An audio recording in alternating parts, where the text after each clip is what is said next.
আমি রাস্তা দিয়ে হেঁটে যাচ্ছি, যেতে যেতে দেখলাম কয়েকটা রাখালপল একটা কাককে ধরেছে, ধরে আচ্ছা মতো পিটাচ্ছে।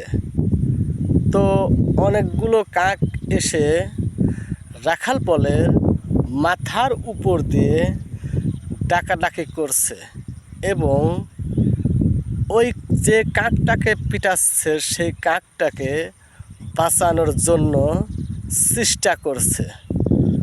তো এখন বর্তমান মানুষ যদি বিপদে পড়ে তাহলে নিজের কাছের মানুষও তাকে না চিনার ভান করে চলে যায়।